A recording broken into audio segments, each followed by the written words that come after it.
Salut à toi, bienvenue sur la chaîne de l'investisseur moderne. Aujourd'hui, on va parler de l'immobilier à Dubaï. On va te donner les vérités sur l'immobilier en 2025 à Dubaï. À tout de suite.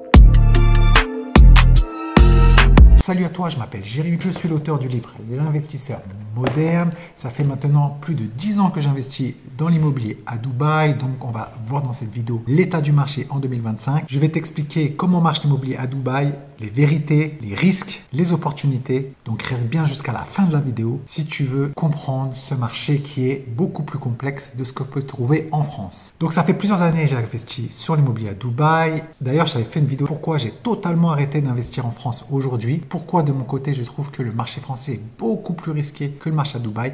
Je vais t'expliquer également que tout n'est pas parfait également dans l'immobilier à Dubaï. Donc reste bien jusqu'à la fin de cette vidéo. Donc la première chose que souvent j'entends sur les réseaux, c'est qu'à Dubaï, on n'est pas propriétaire réellement du bien. Alors ça, c'est totalement faux. À Dubaï, on est propriétaire. Il y a des zones qui sont certes réservées aux Émiratis, mais la plupart des zones à Dubaï sont en freehold, c'est-à-dire qu'on est propriétaire à vie du bien. On a un titre de propriété qui est délivré par le Dubai Land Département. Tout cela est extrêmement bien réglementé. D'ailleurs, il y a eu énormément d'efforts à ce sujet. Mais n'ayez crainte, aujourd'hui à Dubaï, on est bien propriétaire du bien. C'est pas comme à Bali ou dans d'autres zones en Asie où on est locataire des terres. La fiscalité. Alors j'entends beaucoup de choses également sur la fiscalité en disant que peut-être que Dubaï va commencer à taxer les biens immobiliers. Alors il faut savoir une chose, c'est que la ville de Dubaï vit principalement des IDE. Qu'est-ce que sont les IDE? C'est les investissements directs étrangers. Sans argent de l'étranger, Dubaï ne serait pas Dubaï aujourd'hui. Donc leur objectif principal, c'est de rassurer les investisseurs. Si on donne justement une non-visibilité fiscale, d'ailleurs c'est ce qui se passe en France aujourd'hui. Moi en France, pareil, ça fait de nombreuses années que j'investis sur le marché français et je n'ai aucune visibilité fiscale. C'est-à-dire que depuis que j'ai investi il y a une dizaine d'années en France, tous les ans, il y a des rumeurs et des changements fiscaux. À Dubaï, ils veulent éviter cela. C'est-à-dire pas d'impôt sur les revenus, pas d'impôt sur la plus-value et donner cette visibilité sur le long terme aux investisseurs.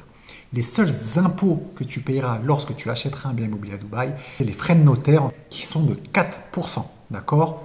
À part ça, tu n'as aucun impôt sur ton immobilier à Dubaï. J'entends également souvent dire qu'à Dubaï, il y a énormément d'offres de biens et que les tours sont vides. Alors ça, c'est pareil, c'est totalement faux. Il faut savoir que la demande locative est extrêmement forte à Dubaï. D'ailleurs, j'ai réceptionné un appartement, un studio en septembre. Il s'est loué en quelques jours. Il y a une très forte demande locative. Il faut savoir que la population augmente entre 100 et 120 000 nouveaux résidents par an avec un objectif de doubler la population en 2040. Certes, c'est sûr qu'il y a pas mal de constructions à Dubaï, mais celle-ci est régulée par rapport au nombre de nouveaux résidents et également par rapport à la croissance touristique. Il faut savoir qu'à Dubaï, le tourisme explose et je pense que dans les prochaines années, ce sera la destination numéro 1 mondiale, dépassera probablement la France dans le classement du nombre de touristes. La croissance est souvent liée également à la qualité de vie, également au nombre de logements. En France, malheureusement, on est en pénurie de logements. D'ailleurs, on le voit, il y a de moins en moins de construction. Aujourd'hui, on est des plus bas depuis les années 1950 et cela restreint le développement du pays. À Dubaï, ils ont une forte demande de nouveaux résidents, diverses raisons par rapport à tout ce qui se passe en termes géopolitiques, par rapport à la fiscalité qui est de plus en plus difficile, surtout en Europe, par rapport à la sécurité, on peut le voir en Europe où il y a de plus en plus d'insécurité, par rapport au business, il faut savoir qu'à Dubaï,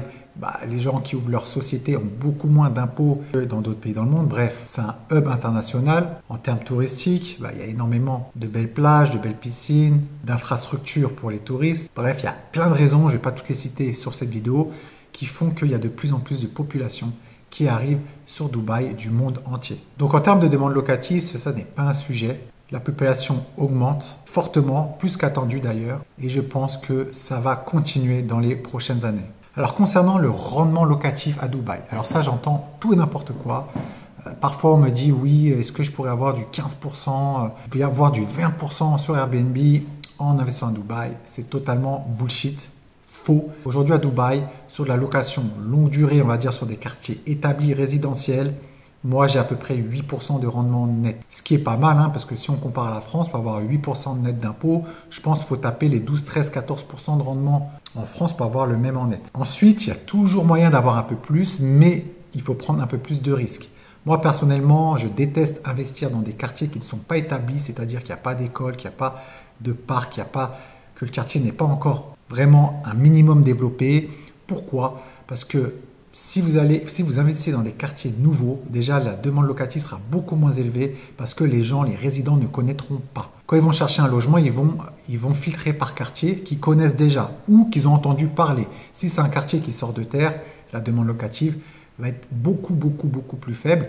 Donc vous allez mettre beaucoup plus de temps à avoir un bon rendement, contrairement à des quartiers déjà établis. Ça, très peu d'agents vous le disent, mais dans les faits, c'est vraiment le cas. Il faut savoir qu'à Dubaï, vous verrez, il faut faire extrêmement attention également aux agents. Travailler avec des agents investisseurs. Beaucoup d'agents à Dubaï sont encore locataires, n'ont jamais investi à Dubaï ou sont récemment sur Dubaï, connaissent très peu la demande locative, connaissent très peu tous les quartiers de Dubaï, ceux qui sont en pleine euphorie et ceux qui sont beaucoup moins connus. Bref, l'accompagnement à Dubaï est extrêmement important. Il faut savoir également que l'unité est très importante. Nous, en France, on achète un appartement dans un immeuble, généralement qu'on soit au deuxième ou au cinquième, le prix ne va pas trop évoluer en termes de prix au mètre carré. À Dubaï, c'est totalement faux. À la revente, l'exposition, la vue, l'unité en termes d'étage va avoir un très gros impact sur votre prix de revente.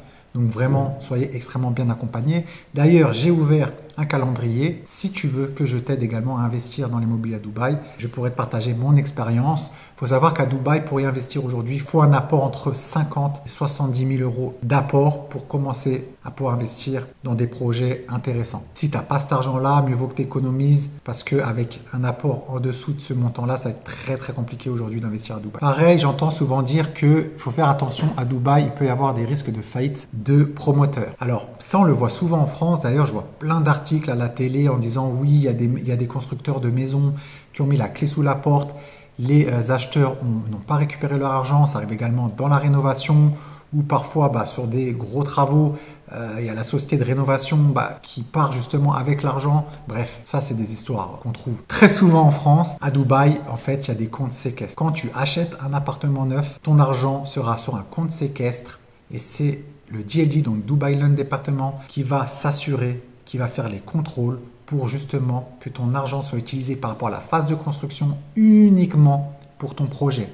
C'est extrêmement réglementé et le risque de faillite est pratiquement impossible à Dubaï aujourd'hui car le Dubai Land Département veille au grain sur ça. D'ailleurs, si tu regardes ce que je t'ai dit en début de vidéo, l'objectif de Dubaï, c'est de rassurer les investisseurs, c'est-à-dire pas de faillite, un environnement sain, des prix transparents, parce que si les investisseurs ne sont pas rassurés sur le marché, ils n'y vont plus. D'ailleurs, c'est ce qu'on voit aujourd'hui en France, le marché est complètement délaissé.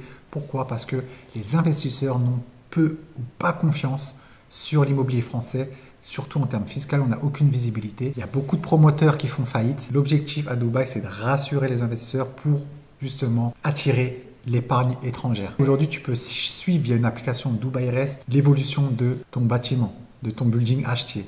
Ça, c'est extrêmement important parce que tu peux voir les phases de finalisation de ton immeuble via une application qui s'appelle Dubai Rest. Pareil, mise en place par le gouvernement et tout ça permet justement à rassurer au maximum les investisseurs.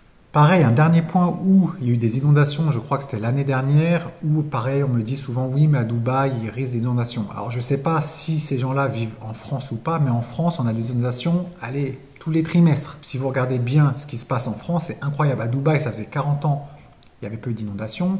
Et puis là-bas, la chance également, il fait bon, il fait chaud, donc ça s'évapore très vite. Les inondations, aujourd'hui, on n'en parle plus.